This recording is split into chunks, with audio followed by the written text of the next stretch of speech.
suddenly that voice spoke again. And the voice said, I would walk into that mountainside and re-enter the womb of Christ. And I was gobsmacked. And then the feeling, I didn't hear any more voice. I didn't hear anything else beyond that. That was the end. And then I just came more and more and more back into my body and into this realm and into this world. And I was dumbstruck.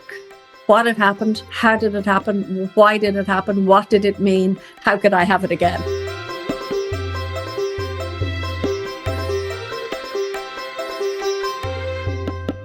Welcome to Buddha at the Gas Pump. My name is Rick Archer. Buddha at the Gas Pump is an ongoing series of conversations with spiritually awakening people. I've done over 730 of them now, and if this is new to you and you'd like to check out previous ones, please go to batgap.com, BATGAP, and look under the past interviews menu. This program is made possible through the support of appreciative listeners and viewers. There's no advertising really, or paywalls or whatever. We don't set up barriers to listening to this stuff. So if you appreciate it and would like to help support it, there are PayPal buttons on every page of the website and a page which explains alternatives to PayPal. My guest today is someone whom I've gotten to know through her books and also through a conversation or two that we've had before today. And I think you're really going to like her. Her name is Ademir Karain. She's in Dublin, Ireland. She used to be a lawyer, or a barrister, as they call them, but then turned to philosophy and writing. She experienced a spontaneous mystical awakening that began in 2015 and continues to unfold. And she didn't find the support she might have hoped to within her own Christian tradition.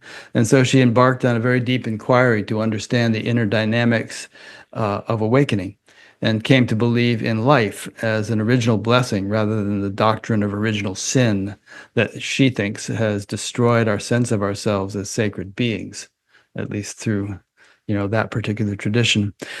She wrote a lovely book called Light on Fire, Waking Up to Divine Love, which I listened to as an audible book, which I recommend because she reads it very nicely with her lovely Irish accent. And that was published in 2021. And we're going to get into all the details, but I'm just summarizing a little bit here. She has developed a threefold mystical cosmology that understands creation in the pattern of exodus and return, and it recognizes all of life as sacred, described through the concept of panentheism, which we'll be discussing and explaining, and that the purpose of human life is deification, or the return to our divine state while still in human form. And all of this is set within the context of a great awakening that she and many other people feel that we're now living through. Okay. She's done a lot of mystical writing, and you'll find that on her website, which I'll be linking to. Okay, so for starters, Ademir, before the extraordinary events you describe in your book, Light on Fire, you were a lawyer, a wife, and a mother. And can you paint a picture of your life then and the unconventional soul you felt you were hiding? All along. Yeah. Well, first of all, thank you so much, Rick, for having me. It's a real pleasure to be in conversation with you. Thank you. Appreciate you're welcome. It's a joy. It's a pleasure for me. Thank you. So yeah, I was living a really ordinary life. It didn't cross my mind to explore spirituality in my life. So I wasn't in any way a seeker. I wasn't on a spiritual path. I was just living a really ordinary life. You're a good little Catholic girl going to church, right? I had grown up, certainly, with very strict Catholicism. My parents were very traditional, both from, rural west of Ireland, very traditional Catholic upbringing. But by the time I was in my own adulthood, I was doing it my own way. Mm-hmm. I was still very much, I was very, I'm now going to say I was like in love with God, but I only know that now. I Yeah. had a healthy kind of relationship with the divine realm, but it wasn't something that was significant or important to me on a day-to-day basis. Um, but yeah, you're touching on by saying I had lived quite an unusual life from a very young stage, like from my earliest memories in life. I absolutely felt that I did not belong in this realm. I Mm. did not belong in with my family. I did not belong to humanity. I felt really lost at a very deep and profound level. And had the sense that I was just in the wrong place. And as a child, I used to kind of have this idea that at some point pretty soon, somebody was going to figure out that Adamar was in the wrong place, and they were going to take me out of here. And I was going to be brought to where I would find that I fitted in and I belonged. So it was just this inner sense. Now I know that I was just very naturally spiritual. Now I know that I had sort of a mystical temperament. Now I know that I was living between worlds, really, in every way. But I had no understanding of that as a child. I had no understanding of that until the last 10 years of my life. So I had kind of grown up with this sense, this very kind of a disappointed sense that I was stuck here in this realm, in a human body, with the human community, and that I just had to kind of make the best of it. And then my life did begin to dramatically change around 2007, and then significantly in 2015. Okay. Before we get to all that, you write in your book that becoming a mother was a catalyst that reoriented your life towards its true North Star, as you put it. Yeah. In what ways did motherhood prepare you for the spiritual awakening that was to come? Yeah. So the main thing around becoming a mother was that I fell into postnatal depression during the birth of my first child, my daughter. And Is this that uncommon? Usually it's postnatal. That's why it's called postnatal. Do you know what? There's actually prenatal depression as well. There's depression during pregnancy. There can be like traumatic experiences during the birth, and I certainly had. I was psychologically sort of thrown during the birth of my daughter, and then afterwards. The problem was that nobody diagnosed it. You know, I was surrounded by supposedly the best medical care in the country, you know, beautiful midwives, lovely doctors, lovely consultants. But like they sent me home with what I now absolutely know was a textbook case of postnatal depression. And it took me, I was going to my GP saying, I can't stop crying. I'm really sad, even though I'm also really happy.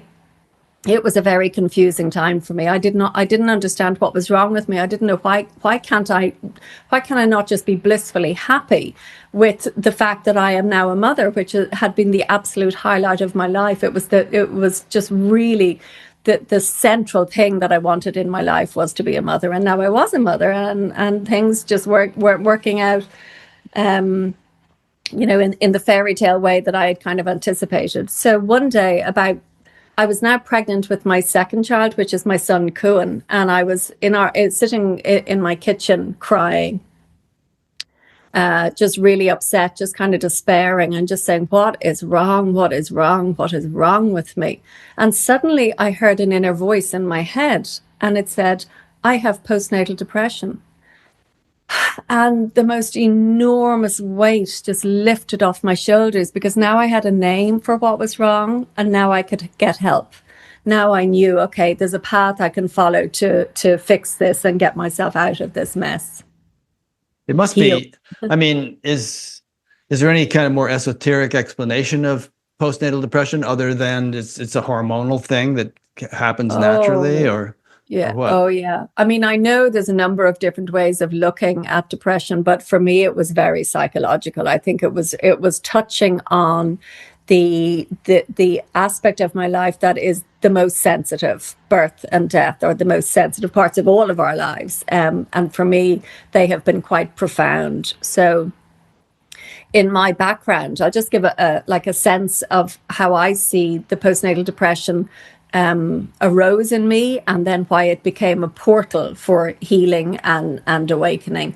In my mother's lineage, my mother's mother, so that's my grandmother, when her mother, my great grandmother, was giving birth to my grandmother, she died in childbirth. And so my grandmother, who was called Bridget, was brought up by her grandmother in turn. And then my grandmother was an only child. And when my mother was pregnant with me, I was her fourth pregnancy. There were 7 children in our family. When my mother was pregnant with me, her mother died. And so I was carried in my mother's womb with my mother in mourning. And when I first began therapy several decades later, I kept intuitively coming back to my mother's womb. I said, and I didn't know that. I didn't know that had happened until years later. But I kept coming back to the idea that something went wrong in my mother's womb. All of these problems that I've been living with all my life, something happened in her womb. And so when I later discovered that my grandmother had died, I realized, okay, that's a big part of this jigsaw. So giving birth myself, I think, brought me back to all of that energetic maelstrom of the womb and birth. Okay, good.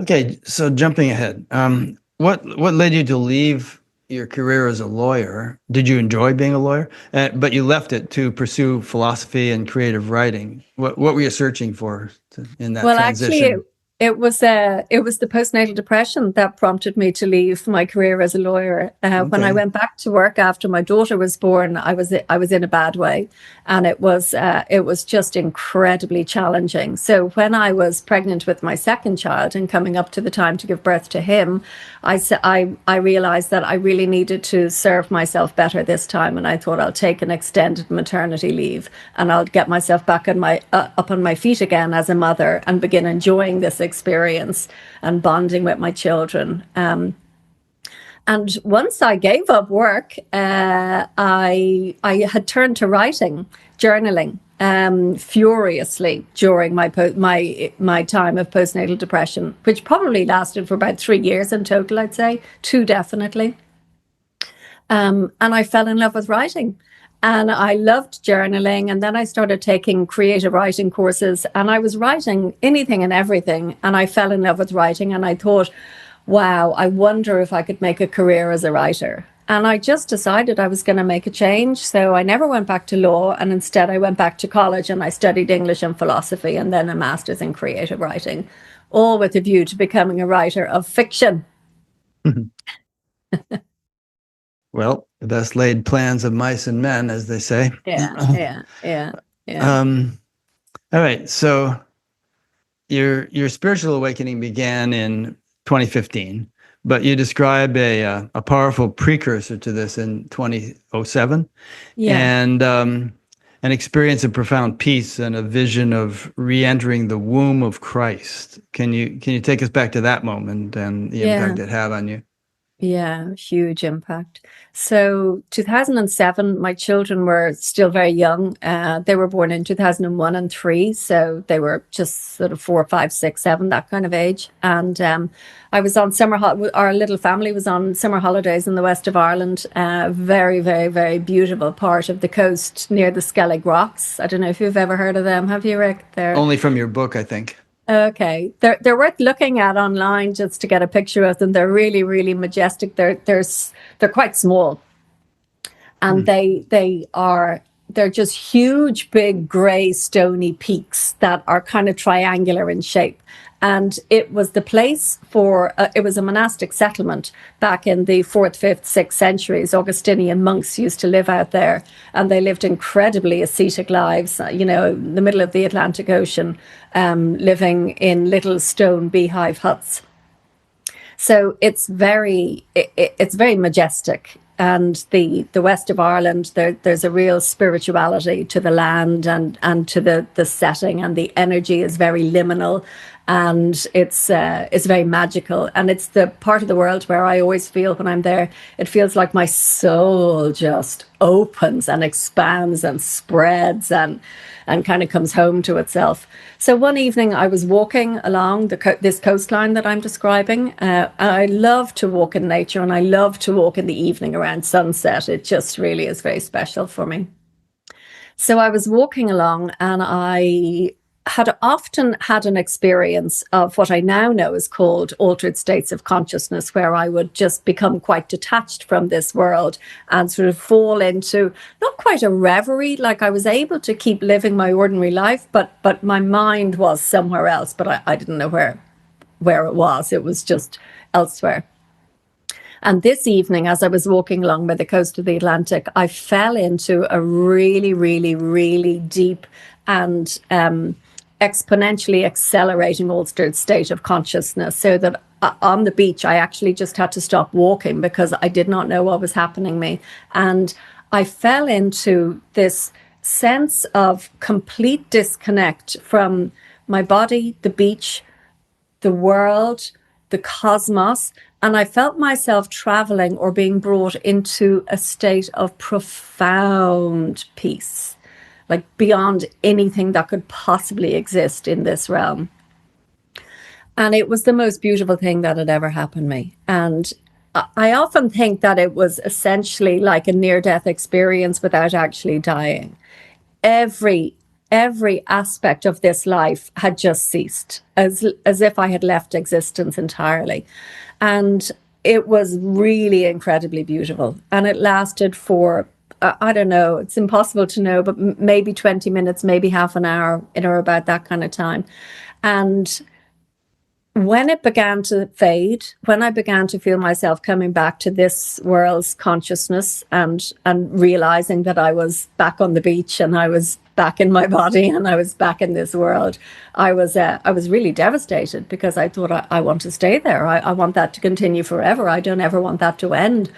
I wonder, is there a way back? And I was thinking to myself, what could I do to try and get back into that state? I had no words to kind of describe it to myself. But a way I describe it in the book is that it's like when you wake up from a really good dream and you try to kind of sneak back into the dream, It was kind of like that. I was saying, can I get back somehow or another? And as I was standing on the beach, just really absolutely in awe and also just, kind of shocked as well for what had happened, suddenly a voice started talking in my head. And the voice said, what would you do if you could stay in this place of peace forever, or with this feeling of peace forever? And I was really gobsmacked. I thought, who just said that? Who's speaking inside my head? And so I began to think, gosh, well, what would I do? Like my senses, I would do absolutely anything, because it was the most beautiful experience I'd ever had in my life. So before I could even formulate an answer in my mind, I said to suddenly that voice spoke again. And the voice said, I would walk into that mountainside and re-enter the womb of Christ. And I was gobsmacked. And then the feeling, I didn't hear any more voice. I didn't hear anything else beyond that. That was the end. And then I just came more and more and more back into my body and into this realm and into this world. And I was dumbstruck. What had happened? How did it happen? Why did it happen? What did it mean? How could I have it again? So that was 2007. And that did set me on a bit of a quest to figure out, what was that all about?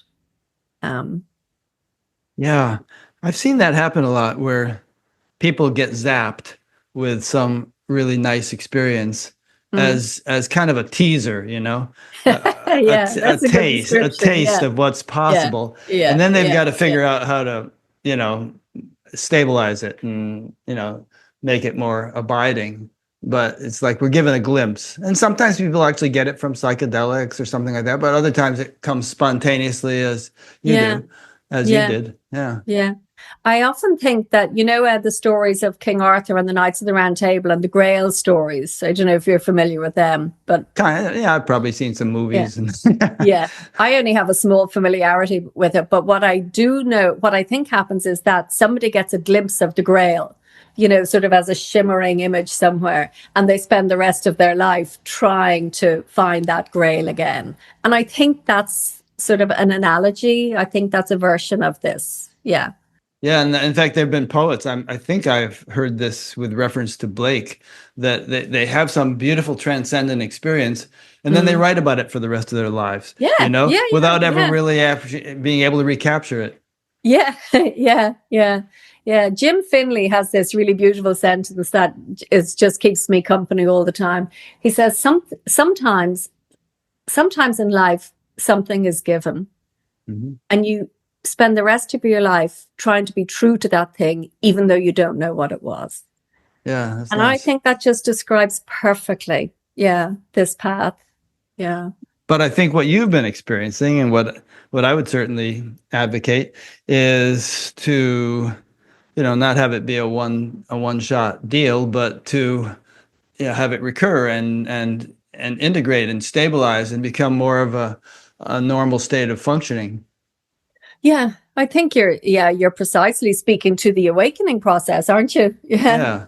I mean, I think this is what we want. We want our consciousness to transform. But the way in which it happened for me is that my awakening, that was just the beginning of it. Then it became a daily, like from 2015 really until now, it has become an almost daily experience for me to have mystical experiences. But if you have a spiritual awakening, or you're beginning to have a spiritual awakening, but you're not on a particular path, like, how do you explain it to yourself? How do you understand it? So when it's spontaneous, you then have to work backwards. I've been working backwards since 2015. How does this happen? What are the frames? What's the context? How do I understand this? Who might help me understand it? How do I process it? How do I integrate it? So I've been working backwards ever since. Yeah. You explain in your book that you had a lifelong feeling of being lost at a primordial level and a cosmic desire for something you couldn't name. Yeah. So, it's like, here you're given this taste. And so what methods have you used? I mean, was your study of philosophy part of the working backwards process? You mentioned the works of Schelling and Heidegger having provided some context for your experiences.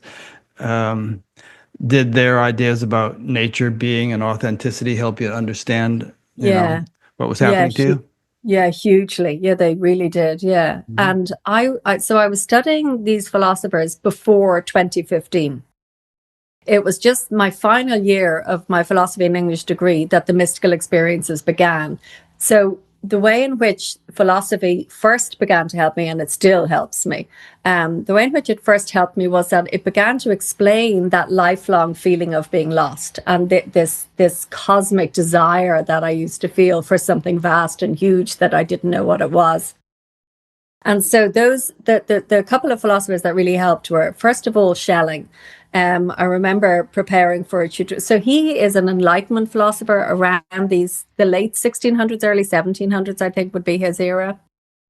And he was part of the counter-Enlightenment. So he was a philosopher of the sublime. So he would be like in Blake's lineage. So he wasn't really committed to the Enlightenment project and rationality and explaining everything just with pure reason, like, say, Kant. He was looking at nature. I think they called him a nature philosopher, but not in the way we would understand nature now. But anyway, I was preparing for a tutorial one evening, and I was reading in one of his, whatever piece of writing I had to read. And he said that nature is God giving birth to itself. And I was just transfixed. I can still see myself at the kitchen table, and I just read the sentence again and again and again. And I thought, nature is God giving birth to itself. And it landed as a truth. I thought, yeah, okay, now we're on to something. Okay, now somebody has said something that really resonates with my heart and with my whole being. And that really opened a door for me to begin looking at nature in a different way and to begin looking at God in a different way. That, up to that point, I think God had still been quite remote, quite external, the external God kind of managing things from without. But if nature is God giving birth to itself, then God is in absolutely everything. Yeah. We'll get into this as we discuss panentheism, but and Vedanta and Kashmir Shaivism would have something to say about this too, because they would say that, well, there's nothing but that, but Brahman or God, and so it must be a self-interacting dynamics that's taking place in which the apparent creation is actually just essentially the same as that which gives rise to it. It's all one thing, kind of playing a self-referral game. Yes. Yeah. I think that's exactly what it is. Yeah. I think God goes out from itself, herself, himself, with the intention of coming back. We were having a conversation last week, and I was saying, does God really, is God going to make it home, to God's own self? We were chatting about that. And subsequently, I was reflecting, and I think this is what I'm thinking now, is that God knows God will get back, but maybe isn't sure exactly how. That T.S. Eliot quote? Coming back to the place from which you've started and knowing it for the first time. Yeah. I love that. I have that experience so often. Yeah. Okay. Anything more you want to say about this little bit? So then Heidegger, he was incredibly helpful as well. He spoke about these moods he called them moods of detachment. And so he was describing these kind of altered states of consciousness I'd been having all of my life without understanding what they were. And he said that it is essentially a call to authenticity. He said, when you're in that kind of detached state of mind, what's happening is that you're entering pure being. You're becoming your authentic self. And he said, when you go back into regular, ordinary consciousness, he said, you're left with a longing to return permanently to that other way of being. And he said, it's a call to authenticity because you no longer want to engage at what he called the level of idle chat in ordinary consciousness in the way you'd been living your life up to that point. So that again gave me language for understanding that, okay, this is a call to authenticity. I do want to be authentic. I do want to be my true self. Yeah. So they set me on the road. And then Levinas explained what the cosmic desire was. He said that that's metaphysical desire for the great other, which can be God, being, life, consciousness. So I began to have a bit of a vocabulary for my way of being. Yeah, I had a spiritual teacher who gave a talk which was later entitled The Path of the Seeker, but he talked about how, you kind of, he actually used an analogy too, which I'll give you in a second, but you leave the comfort of ordinary life and discover there's something more. And so you can no longer really feel satisfied with ordinary life, but then you haven't reached that something more. So you're kind of in no man's land, You're in a limbo. Yeah, it's kind of uncomfortable. The analogy he used was like, let's say a guy is living in this little shabby hut, and he's that's all he knows. He's attached to it. And then someone says, well, you see that palace over there? That's actually your true home. And so he starts out towards the palace, and then he thinks, wait a minute, what about my hut? I don't know. Where am I now? I'm not in either place. Yeah. True. Limbo. Yeah. But a central image in your book is that of sacred fire. You haven't really talked about this much yet in this interview, but Jesus comes to you, and that's a main theme of your book. Jesus comes to you in a blaze of fire, and you feel your own, head and soul set on fire. So what does this fire represent? And what, as much as you possibly can, what is it like to experience it? Amazing. I'll read that piece, actually, Rick. I have that page of my book open of that experience. Okay, go for it. Yeah. If that's okay, just to give people a flavor of that experience. And then what I'd love to talk with you about is the fact that I now know from listening to your show that what I was experiencing was also a spontaneous Kundalini awakening, but I didn't understand it at all. until very recently. So I'll read this. So this was my first like full on mystical experience that happened almost exactly 10 years ago, July 2015. Mm-hmm. So I'm reading from my book, Light on Fire. So let me just get to the...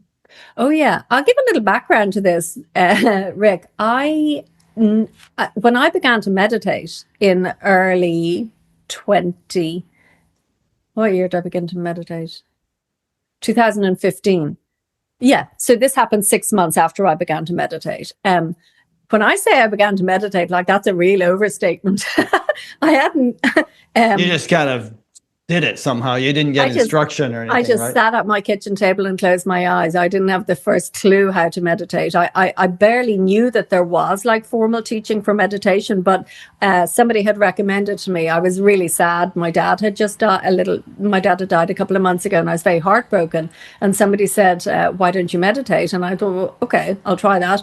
And so I sat at my kitchen table and just closed my eyes and just kind of followed my intuition, you know? So I was doing no formal meditation, but I was really loving the feeling in my body when I did meditate. Like I had a real sense of profound peace, calm, stillness, and I really liked that. So in early July, somebody had recommended a book to me called Spirit Babies by Walter McKitchen. And I read it and it was really interesting. And at the end of each chapter, he had some guided meditations. And I said, oh, bingo, this is what I've been looking for, some advice. So I did one of his meditations, which is called the Rainbow Meditation.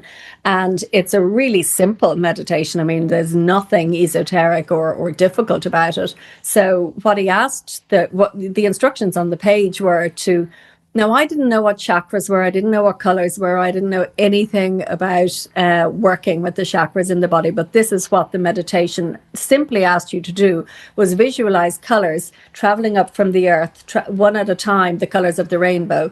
You're traveling up your left foot, going to a particular part of your body, say the base chakra, the red, and then you see the color traveling down your right foot, back out into the earth, and so on up your body until you get up to the top. Now, he didn't say base chakra, sacral chakra, crown chakra. He just said red, orange, yellow, green, blue, white, and I just followed the color. So it was like full of like really naive approach to it all. And then this is what happened. So I'm reading from my book now. So that paragraph just gives that description. Then I visualized colored energy traveling up and down my body for each different chakra color. And as I did this, I felt powerful energy building inside me. I was quite taken aback. I faced a split-second decision. I knew I could stop this strange experience from developing any further if I wanted to. I could just stand up, walk away, break the spell, so to speak. But as that thought flashed across my mind, I heard my inner voice saying, I am held up by the white light and I can stay for this. I have no idea how I came to say such a thing, the meaning of which I barely understood, except that I sensed it was completely safe to let the experience continue. I also knew that I would miss something absolutely amazing if I walked away. I could sense something really incredible about to happen. So I went with it, once more surrendering to an experience that lay far beyond my intellectual understanding. When I got to the 7th chakra on top of my head, suddenly, without the slightest warning, without any preliminary sign, with nothing to prepare me for it, I felt Jesus come to me in a blaze of fire. My head exploded with that same holy fire I had experienced on the pier and in the park on the summer solstice. We're on the solstice today. It is, yeah. Wow. Only this time it was staggering in its intensity and its holiness. I felt Jesus' presence as a blaze of energy, as a sacred fire all around my head. As soon as he came, he said to me, I am the I am. I heard the words silently in my head with my inner hearing, but they were spoken with majesty as a king speaking to the whole world. And as I heard them, I was filled with a staggering and sublime holiness. I knew with certainty as part and parcel of the experience that this holy fire I felt blazing in me and all around me was Jesus. I do not know how I knew it, I just did. I felt Jesus. I didn't see anything. It wasn't a physical seeing in any way. It was a feeling knowing. I could feel the incredible holiness of his presence and his intimate closeness to me. His light surrounded me, and I was utterly absorbed into the experience. Nothing I could ever see with my physical eyes could come close to the beauty, the power, the profundity of this inner experience and this inner knowing. Then I heard myself spontaneously begin to chant. I won't go into that. Then the energy of Jesus's fire, his spirit, flowed into me, and my fire flowed into his fire. I explained this with the image of two fountains of water. So we began to sort of flow in and out of each other. I was seeing his fire and my fire above my head, and we were like dancing with each other in a blaze of ecstasy. We were taking turns cascading our flow of fire in and out of each other like a vertical, like a figure of eight, like a vertical infinity symbol. We flowed in and out of each other several times in a beautiful dance of flowing fire. It was blissful. I was ecstatic. It was holy rapture. Mm. So the fire is just this. It's an ecstasy, and it feels as if my body is on fire, but it's not burning. Some days I feel I wouldn't be surprised if I spontaneously combusted. There's just so much energy in my body. That supposedly has happened to people. I wonder if you stuck a thermometer in your mouth, if you'd notice your actual physical temperature was hotter or not, or it's just it's a subtler phenomenon. I think it's subtler phenomenon. Yeah. You know, with some. I'm sorry. Go ahead. That fire is the mark of all of my spiritual experiences. Then my body blazes and burns just when I sit to meditate in the morning, or if I'm out walking in nature. That's kind of, for me, that's the sign of the sacred in me, is the fire. You know, the word tapas in Sanskrit means heat or fire, and Right. Tapas is a word of spiritual practice. You do tapas, meaning you're doing sort of intense spiritual practice, and it's burning off the dross, it's burning off the impurities, and so this notion of fire is, I like that. It's a universal. I must have an awful lot of impurities to burn off. Oh, I don't know about that. I get an awful lot of fire. But I've heard some people comment that Christ was not Jesus's last name.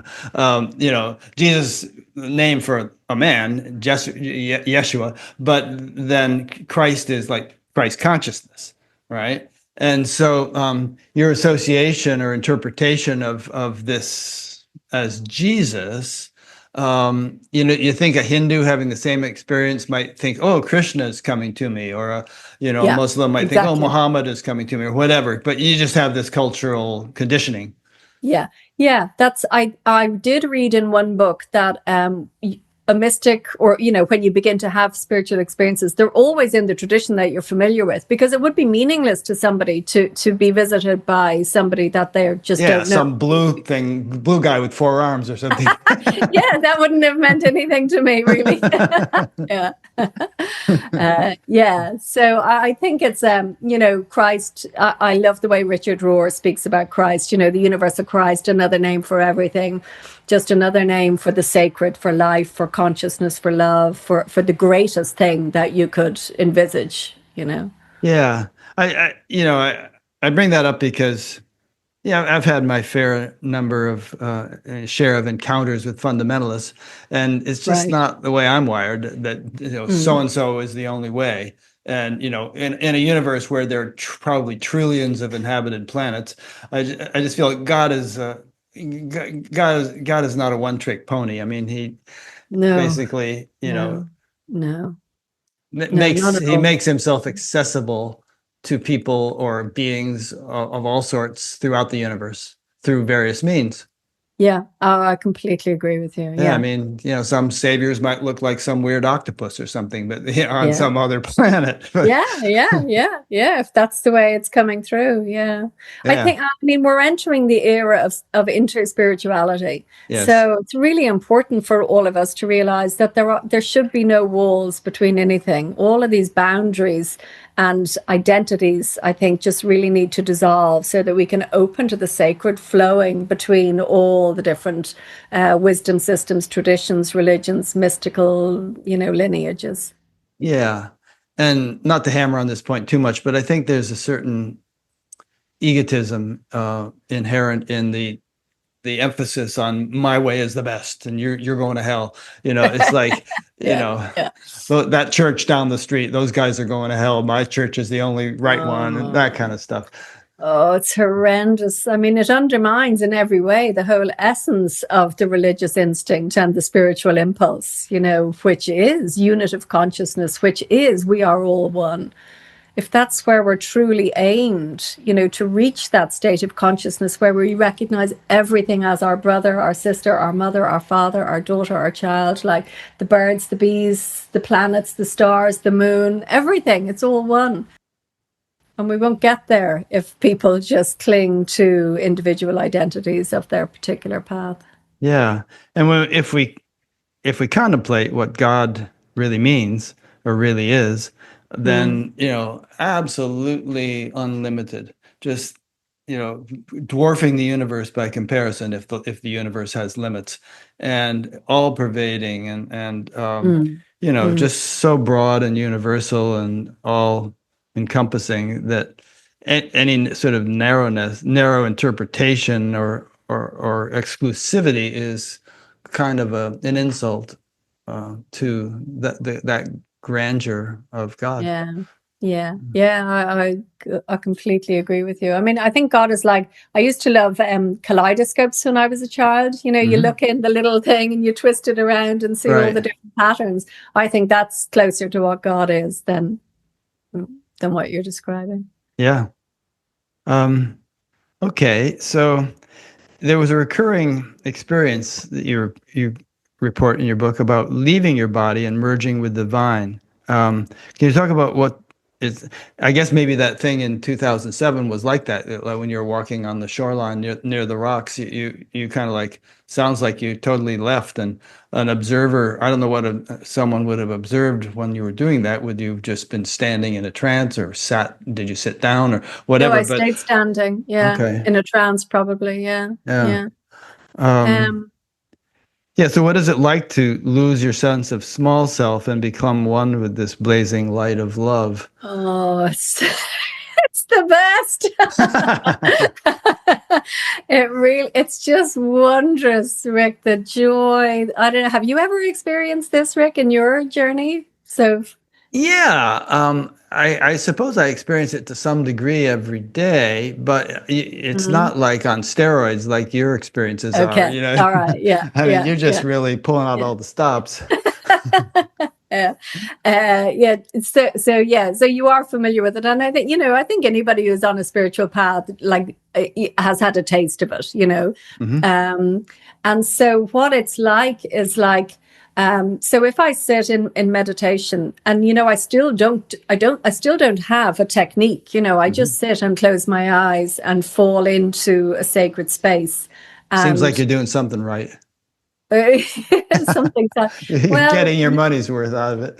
The other side of it, though, Rick, is that the other side of it is that I have to tell people about my mystical life. I mean, I would really, I would never have chosen this path to go publicly telling people about what was happening in my daily meditation. But Christ and Mother Magdalene and Mother Mary say to me repeatedly, share our love with the world, share our love with the world. And I know that they want me to share what I write in my journals. It's just the records of my mystical experiences. So if I had my own way, I would tell nobody. Nobody would know about this, and my life would, I'd be trying to live my life on twin tracks again, which obviously isn't allowed when you're trying to walk the authentic path. So I think, yes, I am incredibly grateful to have all of the wondrous experiences that I have on an ongoing basis. But kind of the cost of it is that I've got to tell everybody else what's happening, and then run the gamut of the consequences of that, because there's no way that my cultural, familial sort of community setting in Dublin, in Ireland, is ready for this kind of thing. So it can be quite alienating, it can be quite isolating. It can be, it's a lonely path. What was it? Jesus said something like, no, about no man is without honor except in his own village or some such thing. Yeah. Well, I wouldn't put myself in that category, but yeah, I know what you mean. Yeah. Yeah. Yeah. But he also said, don't hide your light under a bushel. I know. And, I think in my travels around the world, I found, and all my online travels these days, I found Yeah. that there are bright lights everywhere. I mean, I spent 3 months in Iran. I spent 9 months in the Philippines. I've been in Wow. India, various places. And, there's a whole spectrum of people everywhere. And there's some very, very spiritual people who are receptive to this kind of thing. And I think it's our natural state. I think it's what's meant to be happening everybody, Rick. And we have become so broken as a culture and as a species, and we're so dysfunctional, and our brokenness has become normative, so we don't even realize how broken we are, even though we can see on the news every day of the week how horrendous things have become.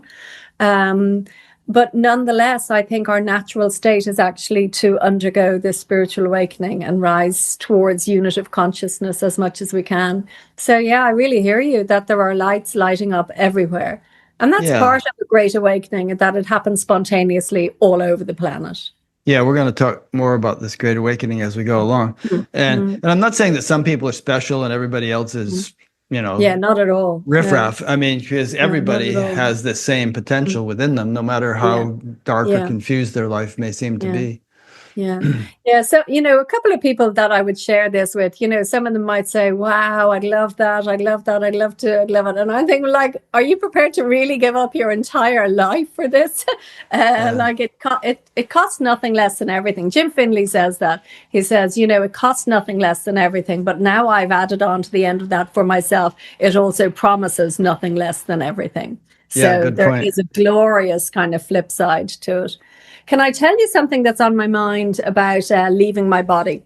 Yes, please. Now, that's a feeling that I have. I feel my energy like rise up out of the top of my head, and various things can happen. But I had one experience, and it's on Kundalini. So I wanted to come back because I'm really intrigued. I'd like to kind of hear from you more about the Kundalini awakening, because a lot of us are having spontaneous awakenings and we don't know what it is. We don't know that it's a Kundalini awakening. So back in around 2007, when was it? It was shortly after these mystical experiences began, and they were incredibly intense and they were happening every day. And I went on this retreat with a so-called spiritual teacher. I think she was either English or American. I can't remember which. And I went down the country to the south of Ireland, to County Cork, for a weekend retreat. And very quickly, I kind of got a bad feeling. There was about 10 women, and we were all in a small, maybe a small hotel or something. Can't really remember the setup. It was a private house. One of the participants had given over her home, and it was a very big home.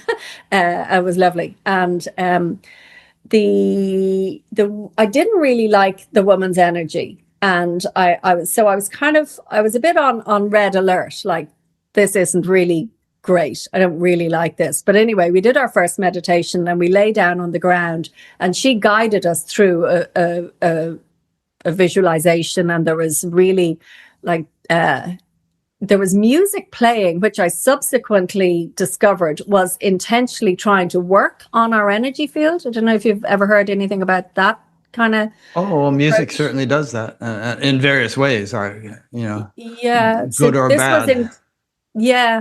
I kind of felt manipulated by it, put it like that. I didn't know what was going on. But anyway, the meditation ended and we all stood up from our mats. And the woman came over to me and she said, like in quite an accusing tone of voice, she said, you shouldn't leave your body when you meditate. And I was quite taken aback.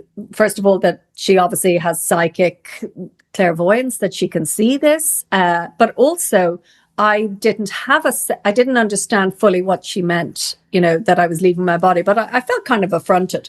So that afternoon, anyway, she said that she was going to do a meditation to awaken the Kundalini. And I thought, no, over my dead body, you're not touching my Kundalini. And I said, I'm not going to participate in that meditation. And I said, if you don't mind, I'm not going to be here after lunch. I went out in the garden and I waited until that was done. somebody came out to tell me it was over about, say, 2 hours later. And I went back into the room and it was pandemonium, Rick. There was women in hysteria, bawling, crying, like deeply, deeply, deeply troubled and upset. And the woman who was running the thing was kind of running from one woman to another, trying to calm everybody down. And I was so grateful that I had followed my intuition and just said, no, no, no, this isn't right. But as I was driving home from the retreat, it was a Sunday evening and the roads were quiet, and it was. Sorry, I just need to take a drink of water. Yeah, sure. I'm talking too much. No, you're not. Yeah, just a sec.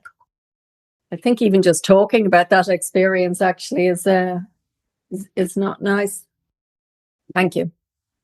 So I was driving home, and there was a remarkable number of rainbows in the sky. The entire journey home for about 2 hours, there was rainbows everywhere I looked, double rainbows, full rainbows.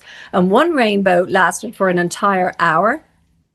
And I felt there was something very supernatural about it. You know, I thought this is telling me something. And I was listening to the radio. There's a lovely, on a Sunday evening, there's a lovely music show that I used to love listening to. And there was a beautiful piece of music had just been was played. And the presenter came on afterwards and he said, and that was a piece of music from Tondal's Vision, the 11th century Irish knight who had an out-of-body experience and went on a journey. Very cool. I thought, oh, that's so affirming. Yeah. So I looked up Tondal and I found out all about him. He was a precursor to Dante's travels through hell, purgatory, and heaven. And I thought, I said, you know, I'm okay. I'll look after my own spiritual life, and I won't let kind of like rogue, reckless people, you know, sort of to interfere. It's dangerous. Yeah. I don't know if you've seen my most recent interview with Jürgen Thiwa. I did, yeah. Great. Talk about out-of-body experiences. Yeah. Just for the sake of the audience, this is you know the interview prior to this one with Jürgen, and his name is Jurgen, who's been having out-of-body experiences for decades and is also a talented artist and has managed to depict them, especially now using AI. So we just took a tour of the universe from deepest hells to highest heavens. Quite interesting. I skipped the hell parts, actually. Okay, understandable. I actually told people they could do that if they didn't want. I didn't want to see that. Yeah, but a couple quick comments on this Kundalini thing. Firstly, incidentally, I'll be interviewing a guy named Michael Bradford, I think in August, maybe July, who worked closely with Gopi Krishna for years. Gopi Krishna was a guy who went through rather hellacious Kundalini awakening experiences, and wrote numerous books about it. But it's often advised by responsible teachers to be very careful and not to do anything to awaken Kundalini prematurely. It'll awaken itself. It'll awaken naturally when the conditions are right. But if you force it in some way, you can get yourself into trouble. Yes. And and it can be natural for people to have what they call kriyas, where they're yelling or making strange noises or moving in strange ways, and that's not necessarily a sign of insanity or anything. But again, it's a powerful thing, and it has to be treated with respect and care, and there's not this is not a sprint or a race where you want to get my Kundalini to the highest chakra right away. You want to proceed in a safety first is a good motto. Yeah, oh, for sure. When you don't know what it is, though, I mean, I only found out like a couple of months ago that what I was experiencing is known as a Kundalini awakening in a different tradition. Right. And I'm sure that Kundalini is a Sanskrit word, but I'm sure that in various traditions around the world, people have gone through stuff like this and had their own terminology for it. There's no terminology for it in the West that I've ever come upon. I mean, the closest reading would be Christian the Holy mystics, Spirit. you don't come up with any depictions. Nobody. I've never read anybody who systematizes the energetic component the way Kundalini is systematized in your tradition or in other traditions. Right. Yeah, it's true. I think that in certain Eastern traditions, Kashmir Shaivism and so on, it has been systematized very in great detail. In fact, I interviewed somebody who could be the most authoritative or knowledgeable living exponent of Kundalini Vidya, as it's called. Vidya means knowledge. Her name is Joan Shiva-Pita Harrigan. I mentioned her to you. I think you were going to get her book, but I am definitely going to. yeah. I mean, it's a big fat book with all kinds of illustrations and detailed information about Kundalini. Okay. Yeah. That would be a wonderful marriage of interspirituality, for people to learn what these energies are, because people are experiencing them and don't know what they are. And then you might often then miss the boat because you don't realize I should be engaging with this. This is really significant. I can learn about it instead of just dismissing it. Yeah, I interviewed this woman years ago when I was first starting Batgap, who started having spontaneous Kundalini awakenings. She didn't know what was happening to her. She's just this housewife in Arizona, and she started doing research on the internet, and she came across the word Kundalini. She thought it was some kind of disease, and she eventually found a teacher and kind of got some guidance. But I think this is. I bet you there have been people thrown into mental hospitals, all over throughout the ages, because they were starting to have this kind of thing, and neither they nor the authorities knew what was happening to them. Yeah, for sure. In fact, no, go ahead. I'm sorry. I only learned that terminology like in the last kind of 3 months or so. Right. And I've been having Kundalini experiences for 10 years. Yeah, there you go. That's insane. Yeah. Well, speaking of insane and Kundalini, you did struggle with the question of whether you were going mad through some of this. And how did you navigate that? And how did you come to trust that you weren't going mad and these were legitimate mystical experiences? Well, I ultimately trusted that I wasn't going mad because everything is so beautiful. Right. It's just an exquisite experience, which is each time is intensely meaningful and very beautiful and very positive and very just so full of life, exploding with life. So ultimately, that was what sort of confirmed to me that there's something in this. And I definitely had to ask myself, am I going mad? I mean, is this insanity? And yet I was living my life I was functioning perfectly fine in every other aspect of my life. So I was kind of like, there were days when I really did wonder, I would fall into despair and say, Adamar, well, I'll tell you one thing I was never going to do, which was going to go to a psychiatrist, because I thought the risks of a psychiatrist not understanding this and throwing me into like the local psychiatric hospital, the risks of that were too severe in my mind. So I thought I'm not going to go down that road. And then the beauty won out in the end. And I mean, I have conversations with Christ, so I was able to ask, what's going on, and Christ would say that I want you to share my love with the world. I have anointed you. I have appointed you. I have filled your heart with my love. I want you to bring my love to the world. I want you to write books of love and share my love with people. And even though that's unusual, it is in and of itself like just full of meaning and beauty. And it fills my heart and it fills my mind, my soul, my life. The path of my life, I find just incredibly beautiful.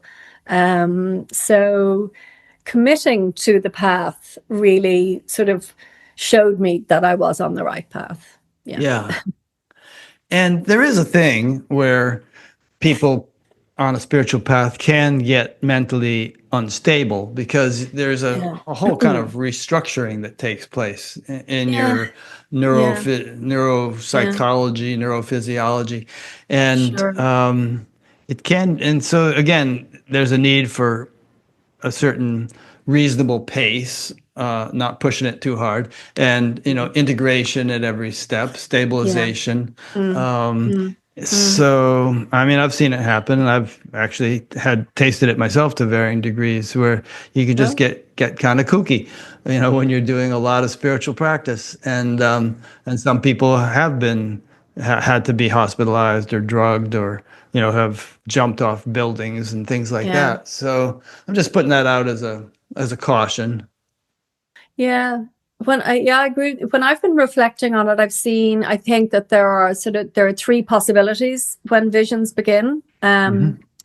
Actually, I've been in therapy for years, which you'd need to be to keep stable, to And you manage. have a therapist who understands you.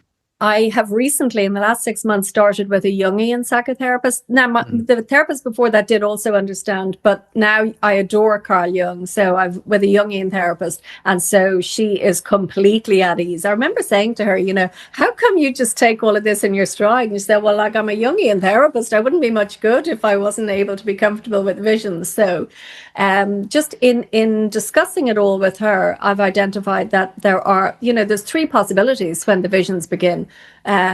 Psychosis, as you're talking about.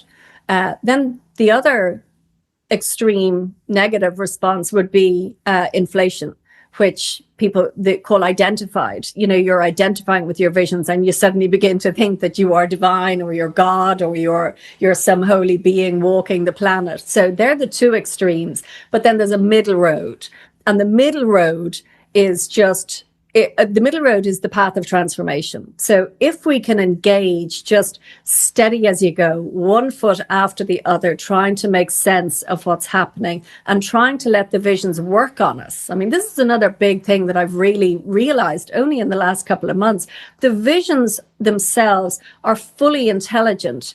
They're fully purposeful. They're fully intentional. They know what they're trying to achieve in each individual different person. So I now, the easiest way I understand myself is that I'm just like, I'm a channel, I'm a messenger, I'm delivering messages of love out into the world for anybody who might like to read them. I'm not proselytizing, I'm not teaching, I'm not trying to convert anybody to anything. I'm passing on experiences of love from the realm of the Christ. Nice. It's interesting that you should mention inflation, because in recent weeks I've been encountered a couple of different situations, and I've been aware of this for years, where somebody has a profound and undoubtedly genuine spiritual awakening, but perhaps they're not quite ready for it or something, because it goes to their heads. It results in a kind of an ego aggrandizement, in which the next thing you know, they're proclaiming themselves to be the avatar of the age, and the greatest spiritual teacher on earth, and sometimes Oh, they're not public about it, other times they are, but other times they'll say to their students in private, listen, I'm the, if you leave me, you'll be a worm for your next 10 incarnations. You'll be off the track for so long, and I'm the only one who can bring you to enlightenment. Yada yada. It goes on and on. it's So, horrendous. Yeah. what do you see as, I think, a great deal of humility, if one can achieve it, and self-scrutiny might be an antidote to that. But what would you recommend, if you can think of anything, to prevent a person from falling into that kind of delusion? Well, humility, Yeah. first of all. If we're really on a spiritual path and we're awakening to the higher ideals of life, as Plato referred to them, if we're awakening to the truths, justice, peace, equality, love, service, all of those beautiful higher truths of life, if we're really awakening to them, certainly the Christian path, it's all about service. I mean, that's what Jesus was modeling in his life, that you must love one another as I have loved you. You must serve each other as a servant. So one of my favorite stories from the Bible is when Jesus washed the disciples' feet. He got down on the ground and washed their feet. Now, if that's not telling you what to do with spiritual experience, like nothing is, and then he died on the cross. I mean, he didn't hang around Palestine saying, hey, I'm the one, he let them kill him. So I think if you model if you truly are following some spiritual teachers, you're going to learn from people who did it in a very modest, quiet way of service. So I think that's the best answer you could have given, because I think, service is definitely a spiritual path in many traditions. yeah, And yeah, and it does culture humility. It sort of it becomes about the other rather than about me, yeah, you know. yeah, And fully. Yeah, fully. and the washing of the feet and all that, it's symbolic in a way, but Yeah, I think even literally doing such a thing, or just doing something very basic and fundamental, can help to counteract the tendency for surging energies to inflate the ego. yeah, yeah, yeah. And I think it is part and parcel of the path of spiritual awakening, is that you realize you want to serve everybody else. You want to put your life in service. So my service is sharing my spiritual writing. That's how I am called upon to serve. It mightn't seem like a big deal to other people, but it has been unbelievably difficult for me to go public about my spiritual life. It's the last thing in the world I wanted to do. I used to bargain with Jesus or Christ, and I'd say, I will do anything except tell people about my spiritual life. I remember saying, like, I'll do a PhD in mystical theology. I'll write about mystical theology, but I won't tell anybody what I'm doing, or what my experiences are. But like that wasn't what was wanted. But just on that question of inflation as well, the other thing is people falling into the dark side. That's something that's really scary and a huge risk as well. And I once encountered a woman who was clearly had fallen on the wrong side of the middle line. And I was very frightened by the experience. It was horrendous to be in her presence. And as soon as I left her presence, I immediately lit a candle and sat to meditate. And I was just pulling like powerful Christ light down into my body. I just felt I needed to be cleansed of all of the ugly energies that she was carrying. And as I was meditating, an inner image appeared in my inner seeing. And I recognized the image, but at the time I didn't know that it was called the Eye of Horus, which is the Egyptian symbol, which protects against evil. Yeah.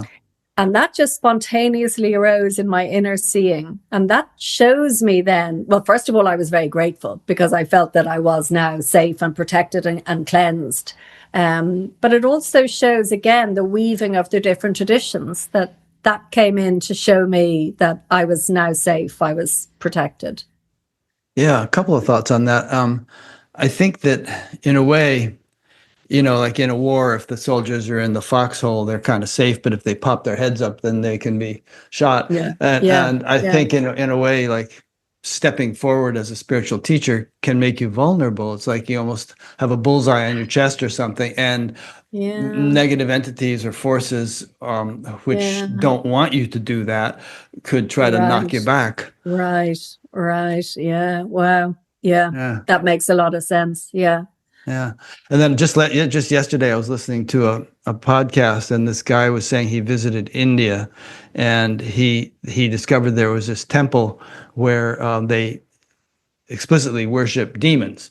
And he's like a Christian dude, and he thought, well, I'll go there and see if I can kind of purify it or something. And he went there and he talked to the priest, and they said, why do you do this? And he said, well, they can give us a lot of trouble. So if we worship them, we hope they'll placate them, and then they'll just kind of leave us alone. And so he thought he was going to do some purificatory thing, and he walked toward this icon or statue or something in the middle of the temple, and he started feeling this really cold and also this ominous feeling. And then he got this voice which said, back off, you have no idea what you're dealing with. Wow. Wow, wasn't he lucky? Yeah, that was reckless in the extreme. Yeah. Oh, wow. Wow. Anyway, you're making good points. I mean, all of this, it might seem like mythical woo-woo, but I think there's legitimate reality to all these kinds of things. Maybe I'll read a vision. Yes, please. Rick, will I do that? A vision. That'd be nice. Yeah. I chose a couple. It was kind of Purify difficult. us after all this darkness. Yeah, after that ugliness. Yeah. Let me see. I will.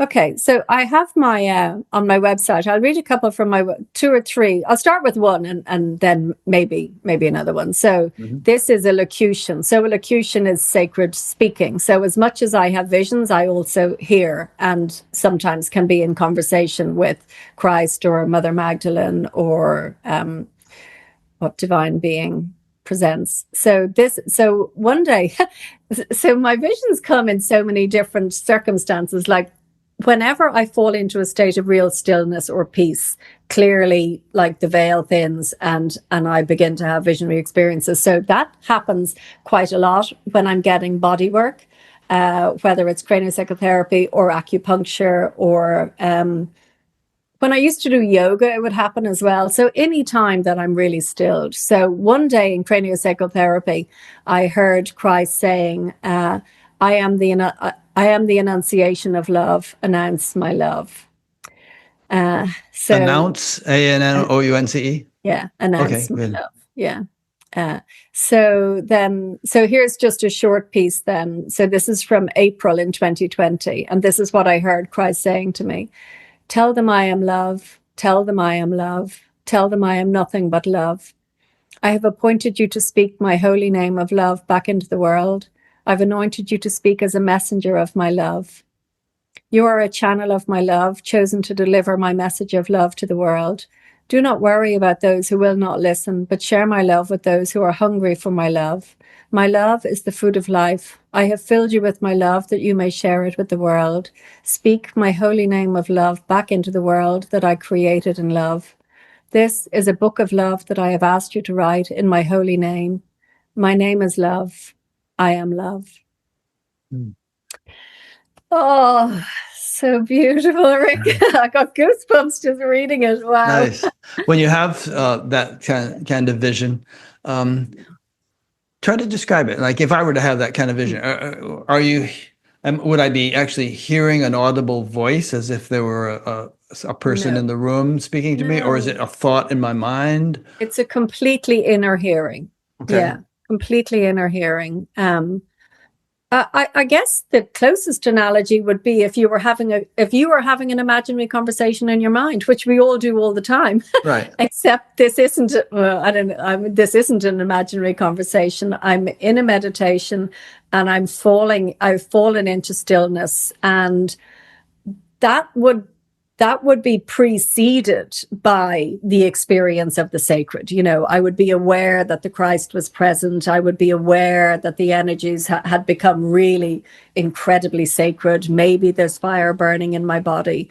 So it is couched, for want of a better word, in an already existing mystical experience. And then I hear these words. Does that explain it at all? Yeah, I think it helps. I've interviewed other people, like Gina Lake, for instance, who channels Jesus and writes whole books with which Jean's, as if Jesus wrote them, but she's just serving as a scribe. Okay, I must look her up. Yeah, you should check her out. You'd like her.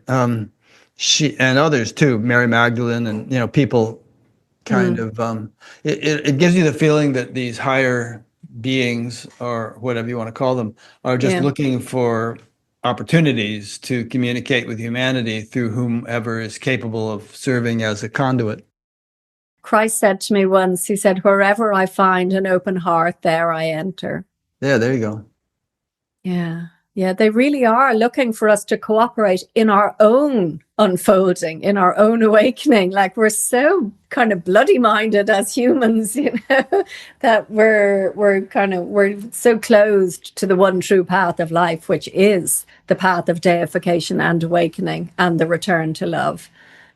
Yeah, well, they can't do it all for us. I mean, like if a surgeon wants to operate on you, if you're going to just be kicking and moving around the table, and he can't do it. He has to wait until you're ready to settle down. Yeah, exactly. Yeah. My psychotherapist said to me, she said, Adamar, you weren't, this is the terminology she has. She said, you weren't defended against the visions happening. that's just the terminology from Jung. That In other words, you weren't blocking them? Is that what that I means? didn't block it. Yeah. Right. When they came, I let them in. You know, I mean, in what I read there a little while ago, like there was a split second when I thought, should I stop this? Mm-hmm. And then I was kind of encouraged to keep going. And I guess that's what she's talking about. Maybe that day, if I had said no, maybe nothing ever would have happened again. Maybe that was it, do or die. Yeah. Or maybe Jesus would have come back and said, "Oh, come on." I think he would have. He loves me so much. The second part of your book is more about society. You argue that Western civilization is built on a narrative of separation that has ruptured the connection between reason and spirit and God and humanity. How do you see this playing out in the world today? Yeah. The horrors, the genocides and the wars and the brokenness and the individualism, materialism, consumerism, secularism. We're living in a very broken world. So I think I'm sure you completely agree that we do live as if we are cut off from the divine realm. We live as if we're just kind of random happenings on a random universe, rather than there being some really beautiful, glorious, meaningful, purposeful design to our lives. So we live as if we are kind of like the masters of our own destiny, rather than being part of a beautiful whole. Well, some people actually articulate that paradigm. They say we're biological robots in a meaningless universe, and everything is random, and there are certain laws of nature, that the whole thing is mechanistic, but there's no intelligence behind it. No kind of intelligent design by any definition. Yeah. I mean, to me, that just has to be hubris. I remember listening to a podcast a couple of years ago, and I think it was a scientist, and he was saying that we still don't know where the laws of nature come from. I mean, you have to go behind, like just the kind of story, the picture that you're painting there. There's just these laws of nature. Well, where do they come from? Actually, I was having a friendly debate with this guy. I think he was from Australia, but he was saying, okay, if you just grant us one miracle, then we can explain everything else. And I said, oh, what's that? He said, that there are these laws of nature. And I said, sorry, I'm not going to grant you that. I mean, brilliant. There's a reason why there are these laws of nature. There's an underlying intelligence that, those are expressions of. Yes.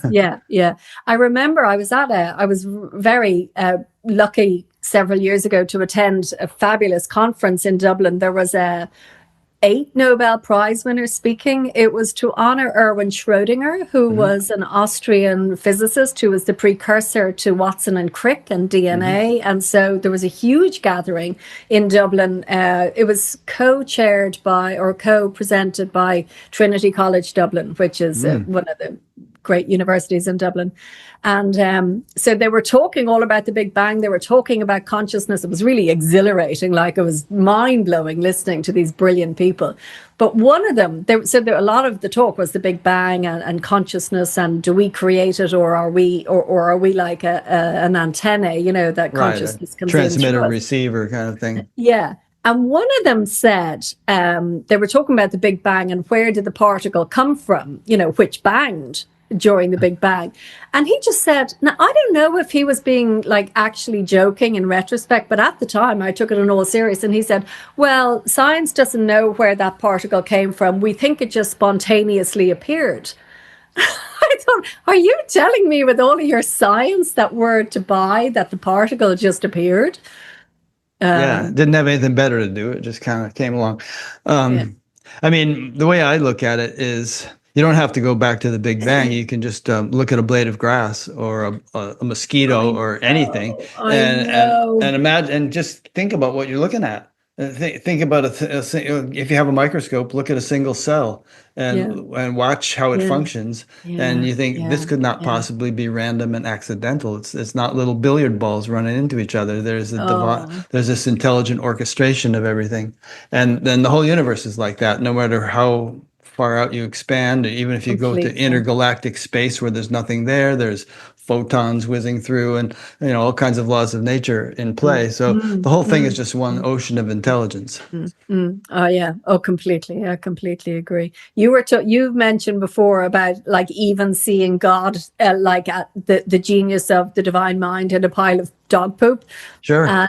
I was out walking with By a friend. Before, you mean like a previous conversation you and I had, in case people are wondering, hey, I missed that.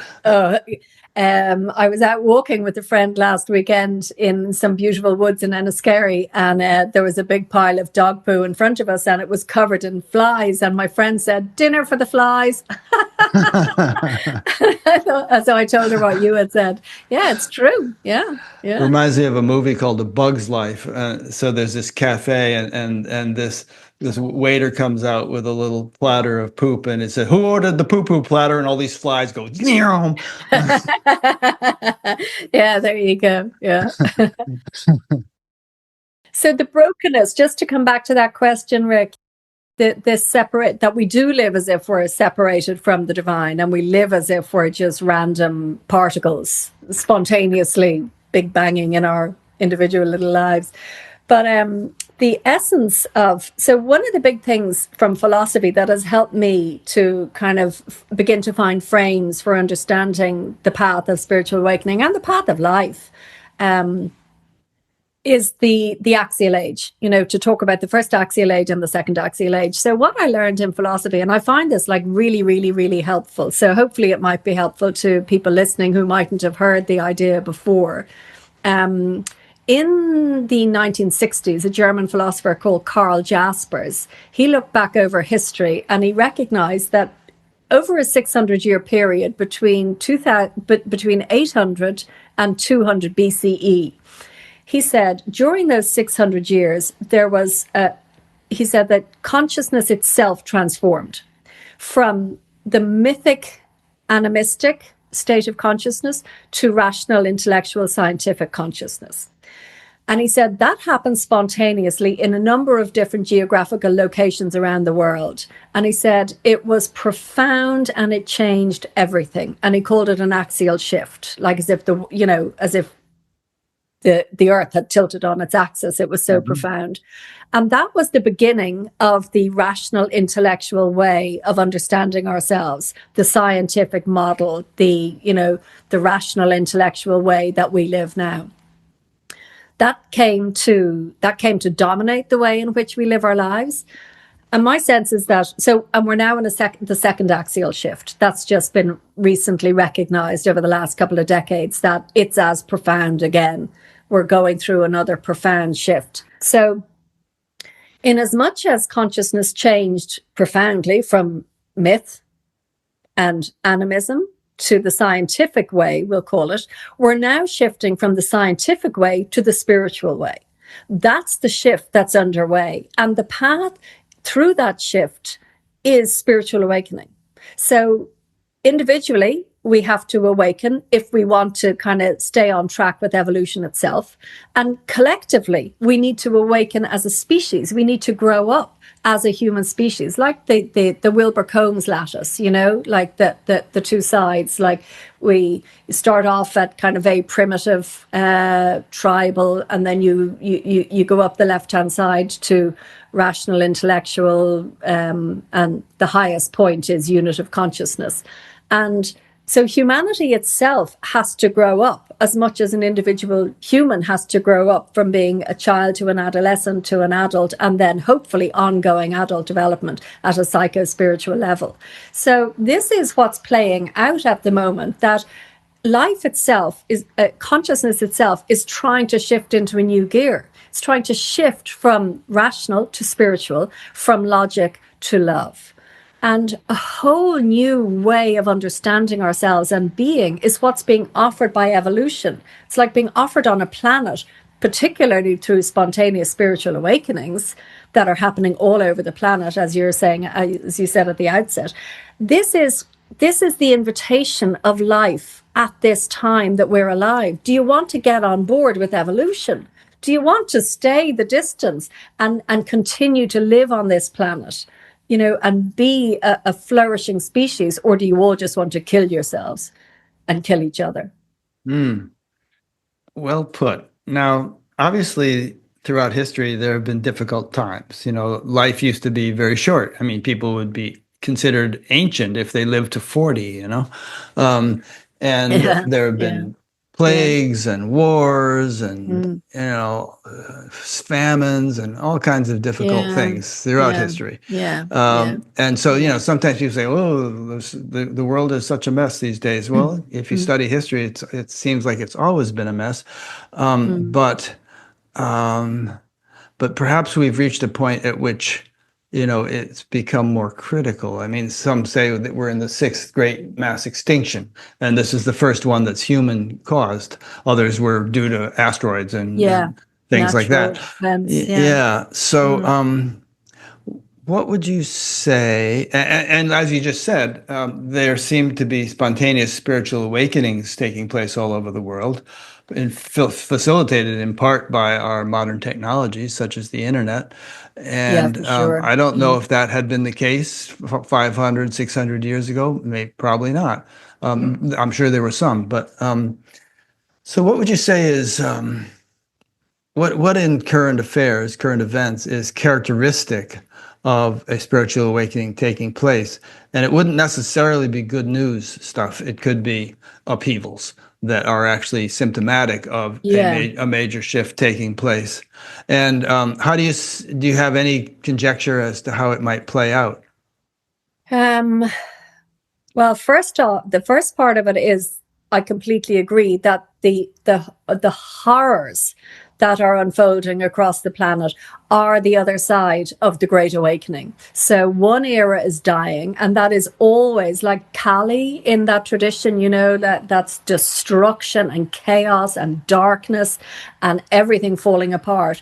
And that is how an era ends. It all disintegrates, it all falls apart because that system is not working anymore. And a new era is trying to be born, and then you've got the labor pain, you've got the nightmare of labor and the difficulty to birth something new. I mean, any birthing mother will know, like, it's really, really, really difficult thing to do, but it's worth it to go through the pain of labor to get the new birth, to get the new thing, to get the new era in terms of the whole of humanity, for the whole of humanity.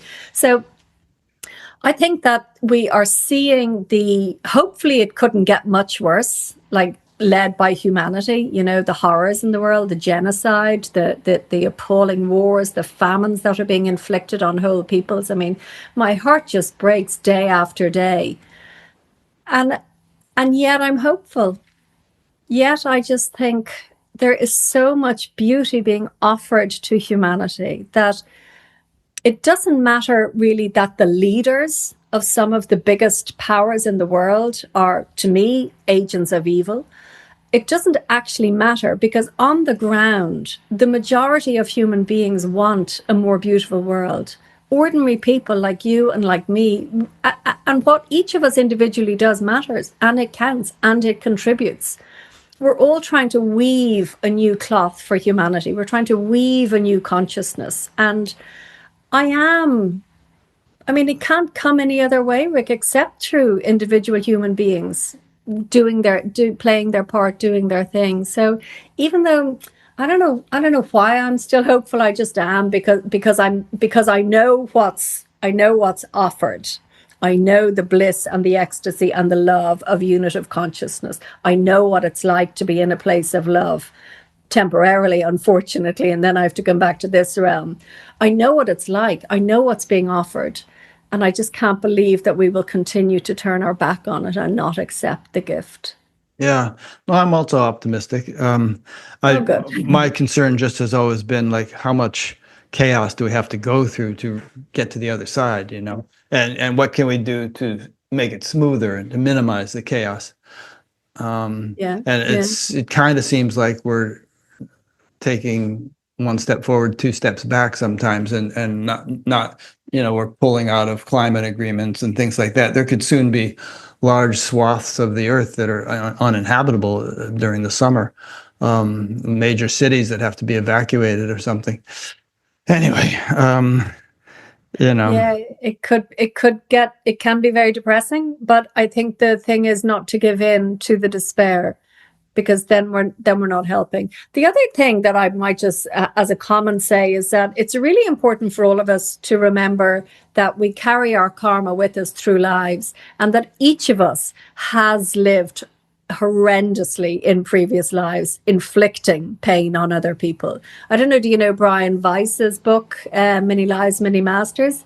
Well, I know the title. I wouldn't have been able to tell you the author, but I remember it's that. Really brilliant. Yeah. Like I really loved reading it. And so he had a gift of when he had one patient, and under hypnosis, I think it was hypnosis. He's a psychiatrist in America, and she recounted multiple past lives, and he was in lots of her past lives as a teacher.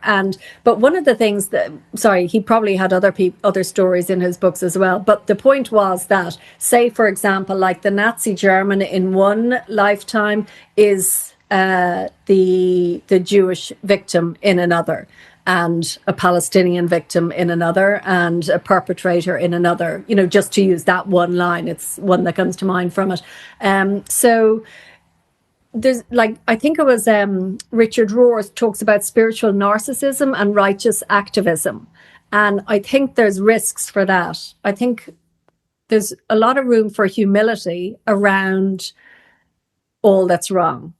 I don't know what I'm really fully circling there, but I think it's important to know that we're all capable of all of the same horrors, and how do we work together to bring us all on? Yeah, no, I think you kind of got the point across there. Who knows what we've done in past lives, and yeah, more succinct. there, but for the grace of God, go I. This time, yeah. And I mean, to throw in another cliche, make hay while the sun shines, because we have an opportunity now, regardless of what we may have done or regardless of what's going on in the world, to make some serious spiritual progress and have a positive, radiate a positive influence. And I think it all operates collectively, like Jesus dying on the cross did it for the entire of humanity. Meister Eckhart said that Jesus divinized humanity. So each of us, small players, I think we do for everybody. I think we do it for the collective. Yes.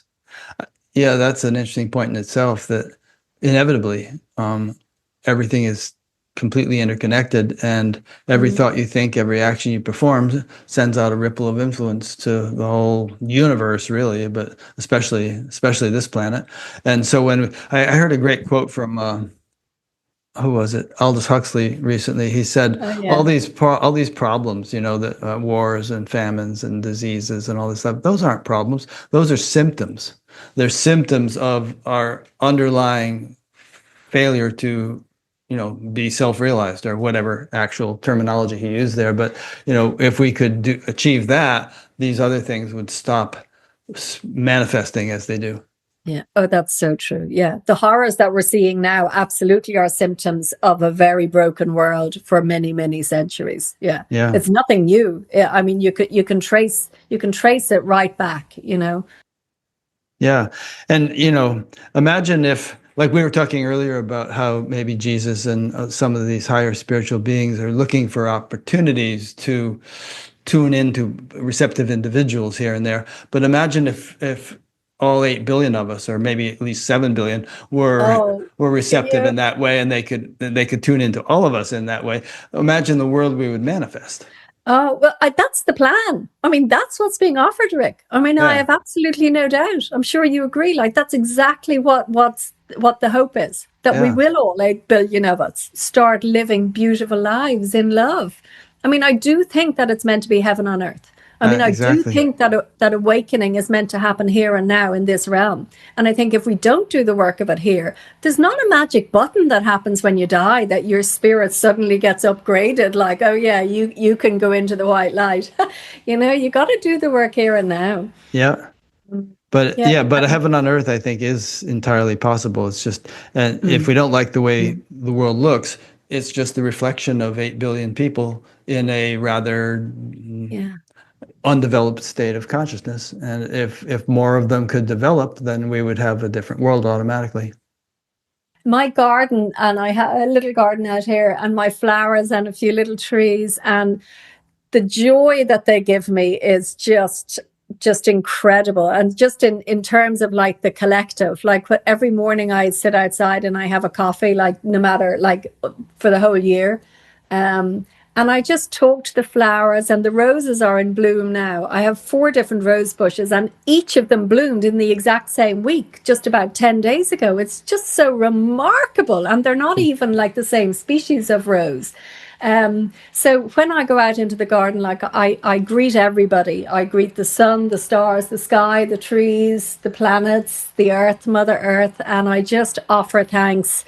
And I actually learned a beautiful practice from the Native American woman, Pat McCabe. Do you know her? Mm-mm. She has a beautiful native name called Woman Stands Shining. And I've seen her, she did something with Richard Rohr's place. I think she did the opening ceremony for some summer school or some event. I saw it online. And she says, greet the sun every morning and make an offering, and ask the sun to strengthen and bless everything that you are going to do today. And I started doing that. I offer water and oats in the morning. Oats are a native Irish offering to the divine realm. Mm. And it's just such a beautiful way to start. Before I even meditate, I sit outside and I just commune with nature, and I just feel myself just to be so, it's so enriching. It's so lovely. And I feel part of them. I feel like a little flower sitting there with them, except that I can walk. That sounds lovely. Here's a question from a fellow Ireland. What do you call Ireland people? Irishman. Yeah. Michael Moran. Have you considered you are channeling and healing ancestral karma?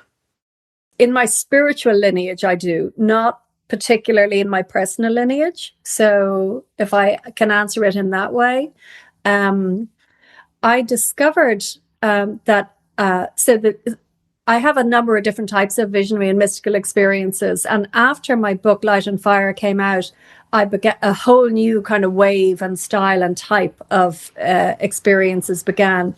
One of which is, I now know, called the Exchange of the Sacred Heart. So I began to have experiences of, I'll read one of them for you in a little while. I began to have experiences of Christ giving me his heart and asking me to give mine to him. And it was just the most sublime, exquisite, beautiful experience. It's happened a number of times.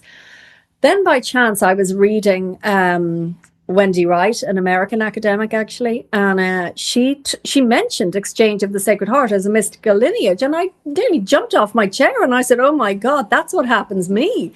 And so I read deeper and further into it, and I discovered that there was a 13th century line of women mystics in Germany who were the first to have this experience of the Exchange of the Sacred Heart. So when I was doing my master's in spirituality 2 years ago, I wrote my thesis on these 13th century visionary women mystics. So how this ties into healing ancestral lines, these women were just astonishingly beautiful mystics, and they wrote books at a time when it was very rare for women to be writing books, and the church did not like the female women mystics and the type of mystical experiences they were having. So these 3 women that I particularly love, Mechthild of Magdeburg, Gertrude of Helfte, and Mechthild of Hackborn, they ended up all living in the same monastery in Helfte, in what's now Germany. They all died within a short number of years of each other. The third one of them died in 1301. In 1310, the first woman was burned at the stake for her mystical writing in Europe, Marguerite Porete. Now, I feel that in me really, really, really deeply and strongly. I feel deeply connected to the women of Helfte and Mechthild of Magdeburg. And to see the close timeline connection of this blaze of spiritual writing amongst women in the late Middle Ages, and then the horrendous silencing and burning alive of women mystics, some men, but primarily women, and then the continuing burning of women for centuries in Europe.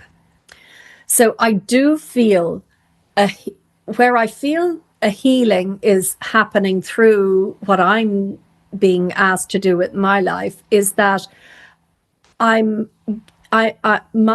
mystical voice is an echo of their mystical voice. I'm being given to speak what they were being given to speak, and which went underground for centuries and was lost. Many of their books were just lost, and kind of random chance they're found and are being brought back by incredible work being done by academics all over the world. So that is an example, Michael, of where I do think there is healing being offered down through the ancestral lineage. I always say that I relate much more to my spiritual lineage than to my human lineage, even though I like my human lineage too. Yeah. It's hard to imagine how, for centuries, men who considered themselves to be the leaders and representatives of a religion of love, Jesus's teaching, could have been such sadistic monsters. Well, I think it's the same karma, Rick. I think in each different life we get a chance to do it better. Maybe I was one of the men burning the women at the stake rather than actually being one of the women in the monastery. I don't know. But yeah. So the sacred female voice, it's very new in the world, and it takes an awful lot of personal healing and collective healing for the sacred female voice to be heard again in the world as something valuable with spiritual gifts to contribute. Yeah, I talked about this quite a bit with your fellow Dubliner, Diarmuid O'Murchu, a month or so ago, and he was talking about how prominent women were in the very, very early church before it really became a church, and then I guess when Constantine came along and made Christianity the official religion of the Roman Empire, the women all got shoved aside, and the macho men took over. Yeah, I mean, Jesus was an iconoclast. I mean, he broke down the barriers, between all of the othering that was common at the time, and women were a huge part of his work, bringing them right into the set. I mean, I think that there was 12 female disciples. I mean, I'm absolutely certain of that. In addition to the 12 men, you mean? Yes, absolutely. Yeah. And I'm certain, I mean, we know that Mary Magdalene wrote a gospel. I mean, that has been recovered and verified. And all of the experiences that we read about that the men experienced in the Bible, I'm certain sure the women had all of the same kind of beautiful, exquisite, mystical experiences with Jesus, but they just weren't recorded. But one of the things that absolutely stopped me in my tracks was when I began to get interested in spirituality and this mystical path and what does it all mean. And I began reading the Bible in a very serious way. Okay, what's in here? I really liked the prophets. Ezekiel spoke to me in a really powerful way. I really like him. But then I was reading the gospel, the Easter story, and Jesus, the resurrection of Jesus. And the first witness of the resurrected body was Mary Magdalene. The first witness. I mean, what else was Jesus and now the resurrected Christ trying to do except to say, I am appointing a woman to speak for me. A woman, my beloved Mary Magdalene, will tell the world that I have risen from the dead. And she was just brushed to the side. Thank you very much. First of all, they didn't believe her. They went to see with their own eyes, the men. But she was the first evangelist. And these women that I'm talking about, the mystics in Helfta in the 13th century, I mean, Jesus spoke to them as disciples, as apostles, as evangelists. Yeah, we were talking about the second axial age. I think that the resurgence or reestablishment of women in their proper role will be very much a part of it, and the fact that the world has been so troubled as it has been is attributable in part to their repression. Yeah. I think you're absolutely right. It has to be. I mean, we can't have a balanced world, and we can't have equality, and we can't have justice until everybody is equal, every single person. Yeah, and it's been a hard fought battle. I mean, I listened to Heather Cox Richardson, who's an historian, and she's often talks about just the difficulties that women went throughout our history in terms of actually being considered citizens and worthy Yeah, of voting and yeah, all yeah. kinds of things. It's hard to fathom. It's hard to Yeah, fathom. I mean, that the vote is only like less than 100 years old for women. It's yeah, hard it's to true. fathom. In Hmm. ancient Greece, women were lower down the pecking order than slaves. Yeah, it's almost like that to a certain extent in the U.S. as well. Okay, another question here from Michael. I don't know what you're going to be able to do with this one, but let's see. Did you consider contact with avatars to help with your Kundalini? Well, no, because I didn't know it was a Kundalini. No, no, I have never sought anything in a mystical experience. It happens to me. I sit in reverence, in prayer, in sacredness, and then I am opened to the mystical realm. I would never go and look to try and make contact with somebody other than somebody who's visited me, being Jesus, Mother Magdalene, Mary. And then there's sacred animals. Like I'm looking at my beautiful Fiabon, a beautiful sacred deer came to me as well, and is a guardian that minds me on my spiritual path. Amongst other beautiful symbols that look after me. But I would never seek to make contact with anybody, Michael. No. That would be, I mean, yeah, it's not my path. Okay, It's not what's good. mine to do. Yeah. Very good. Alrighty. So, the final segment of your book focuses on practical advice for listeners who are inspired by your story and might be seeking their own spiritual connection. So, you have you've created what you call a path of gold, a guide to the 7 stages of awakening. You want to say a little bit about that? I will try, yeah. The title Path of Gold came from Christ. He said to me one day, I have laid before you a path of gold. Take my hand and let me guide you on the way. I know the way because I am the way. Just a little segue. Last night I was walking in the woods near where I live, just towards sunset to honor the eve of the solstice, which is today. And at sunset, when the sun is coming in at an angle and there's little pockets of light, and I was walking through a woodland and there was a little path of golden light, and I was remembering, oh my goodness, it's the path of gold, and it just felt so meaningful and so beautiful. So so what do I have in the path of gold? So I'll just pull out my book here now and just see what I said. Sure. And while you're looking that up, let me ask you a related question. Just Okay. for someone listening to this who feels a deep longing for more, who feels disconnected and off track in their life, what is the first step you would recommend they take? Can you say that again, Rick? Sorry, I wasn't concentrating properly. Oh, sorry. Yeah, for someone who's sort of feeling a deep longing and feels disconnected, what is the first step you would recommend that they take? And you can weave this into the path of gold if you like. Yeah. The first thing I would do is sit with the longing. I'd bring the longing into my prayer life. I'd bring the longing into my meditation, and I would let the longing reveal itself to me, because the longing is a path. I mean, it's actually part of what's in the path of gold. The longing, as much as the visions are intelligent and meaningful and intentional, the longing itself is love calling us home.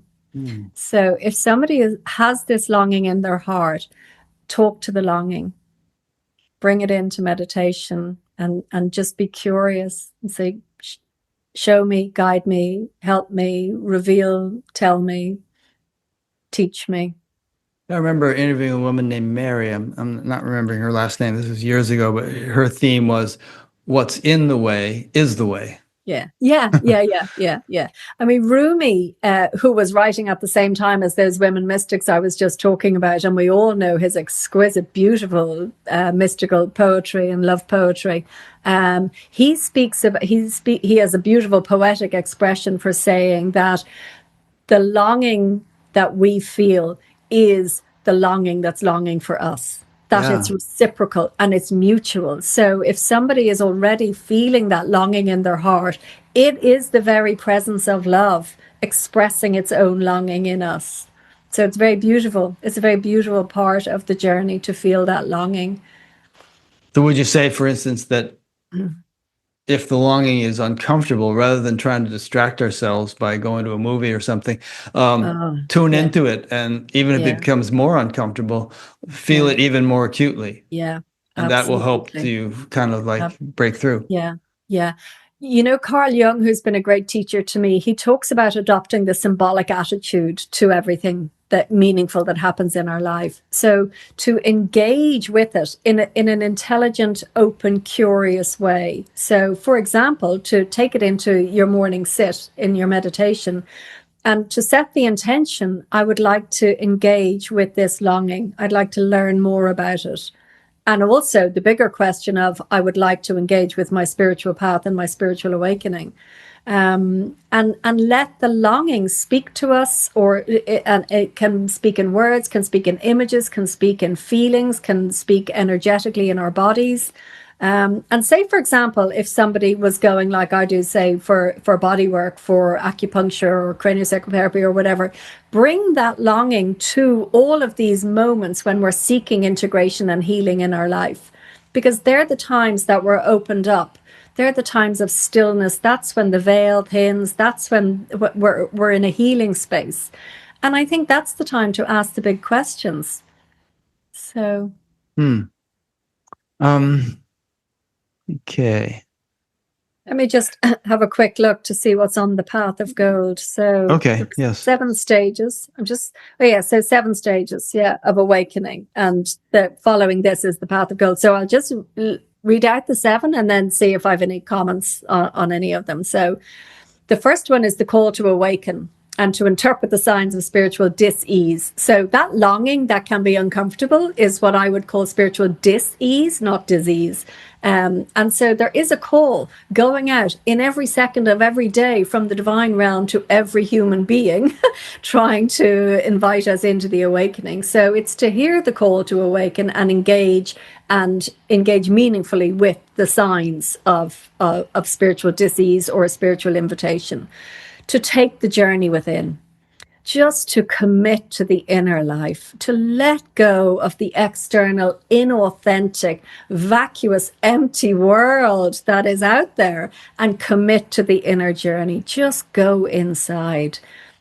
Dante's poem, like that was a big milestone on my journey, reading his book with a great English academic from Cambridge, I think, did an annotated translation, and it was a very beautiful experience. So that's the journey within, going into the dark wood, surrendering to being lost, surrendering to not knowing the way, but waiting for the way to reveal itself, because it will reveal itself if we make ourselves available. So the journey within. And I would say letting go of this dark world and going within doesn't mean abandoning the world, because having gone within, you come back and you infuse the world with the inner light. It becomes much more beautiful and rich, kind of like, for sure, going to the bank to get some money out so you can go to the market and be more, enjoy lovely. the market more. Lovely. Yeah. What did you say earlier about somebody who becomes inflated rather than offering service? I think, exactly that. Like, you get gifts from doing the inner journey. The whole point of the inner journey is that you find your true gifts and you come back out and you share them with other people. It's replenishing, it's refreshing, it's enriching. I mean, it's seek all ye first the kingdom of heaven, and all else should be added unto thee. Beautiful. Famous biblical scholar Rick Archer quoting. So then the third stage that I have here is what I call the liminal space and the consciousness of longing. There you go, for our friend who asked this question. So to begin to be comfortable being between worlds, allowing that to be a felt, lived experience, being comfortable. And the thing is that because we're now entering into a new axial age, we quite simply are already in a liminal space. We are between worlds. So the best way to fall in with that is to let it happen in our own individual selves as well. To be comfortable with the not knowing, with the confusion, with the breakdown of the ending of one era, the birth of the new. We're in that dark time of labor, death and labor, and we're waiting for the rebirth. So to let it happen, accept it, recognize, for more of us to learn that it's a natural state and it's a natural phase of the awakening. Then the next I have is transmission from an awakened mind and reading the mystics. So I think that's huge. I think in the Buddhist and the Hindu cultures, that's really central, isn't it, Rick? Transmission from a teacher. Yeah. And it happened with Jesus too. I remember the woman who touched his cloak, and he said he felt like there had been some kind of transmission. I felt the energy go out of me, or some such thing. Yeah, exactly. Yeah. We don't. I mean, I never knew anything about that in my religious practice, or in any teaching that I ever received. I didn't know anything about that. But I think you can meet. I mean, if you met Jesus, you'd get it. Full on fireworks, but also when you're not exposed to spiritual teachers, I think then reading the mystics and reading spiritual books and reading from the great teachers, like for me, Jim Finley and Richard Rohr, reading their work. But much more for me, it's the mystics. I think that's where my primary teaching comes from. And then Richard and Jim and Cynthia Bourgeois as well, and lots of other wonderful teachers, they then kind of flesh out for me how to integrate the mystical experiences and how to walk the spiritual path. Mm-hmm. And so that's all to say that we're moving in the direction of unity consciousness. So moving from the dualistic mind of the rational era of the last axial age to unitive consciousness, which is the type of consciousness of the spiritually awakened mind. All is one. There is no division. There is no separation. We are all one. We are all parts of one very beautiful, majestic being, which is the being of love, which is life itself. So so on this spiritual path, that's where we're headed. We're headed to unitive consciousness. We're walking towards the recognition of the divinity of all of creation. Everything is sacred. That's panentheism. And then we are moving towards spiritual mystical consciousness or divine union. And hopefully we'll all get to the state where we permanently live in the bliss and the ecstasy of divine union with the sacred in whatever way the sacred presents to us. So for me, it's the Christ, and for you, it's somebody else. I think we all will. I don't think it'll necessarily happen to each of us in this lifetime, but this lifetime is just a chapter in a very big book. Yeah, ongoing. Yeah. I hope I meet you in the next lifetime as well, Rick. We'll see where we are. Yeah, well, it'd be nice to meet you in person in this lifetime. Yeah. We'll see if that ever happens. That'd be nice. Yeah. The final instruction you received from Jesus in your book was, invite them to become kindling in the fire of my love, so that all may burn together as one in love. What does that invitation mean to you, and how do you extend it to our audience today? Well, first of all, my body is burning just to hear you say it. So fire is the metaphor and the image that and the symbol that Christ has used with me and given me to experience all along. So kindling in the fire of my love is that I would offer myself to Christ as a piece of wood for him to throw into the fire and let me burn in your love and enjoy the bliss. So the invitation there is for each person to recognize themselves as contributing to the fire of love that is a universal fire in which we are all invited to burn in love. So the kindling, to become kindling, join in, wake up. Yeah. One nice thing about the kindling metaphor is that, when a piece of, let's say, unlit wood gets near to a piece of lit wood, then the fire spreads to the unlit piece. And then it can, one to the next, it can spread around. Beautiful. Yeah. And, so I think that, there's a kind of a contagious quality to this work. Oh, that's a lovely way to say. Yeah, in a good sense. Yeah, I actually feel as if I've kind of I feel as if it's been contagious for me just having this conversation. I feel really I feel really inspired, and yeah, I feel as if I'm on fire as Great. well. Mhm. Well, thank you. And me too. It's this. I'm like the prime beneficiary of doing these interviews. You're so kind. It's just such a delight meeting such wonderful people and having conversations with them. It's become one of my most powerful spiritual practices.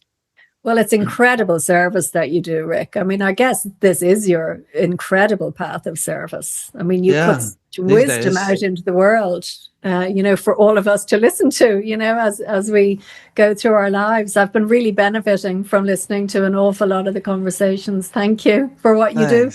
And well, thank you for having me. people will benefit from this one. And so thank you for offering it to us.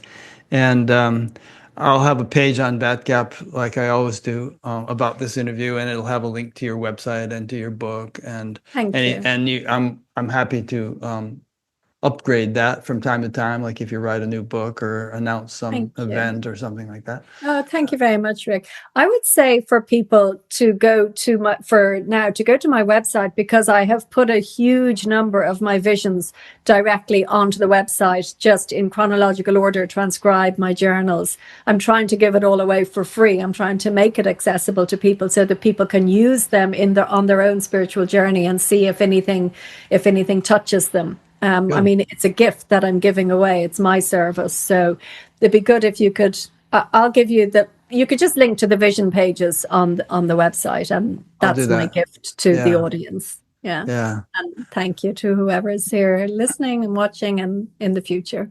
Yes. Well, thanks, Ademar. And thanks to those who've been listening or watching. And as I always say, we'll see you for the next one. Yeah. Thank you so much, Rick. Oh, you're welcome.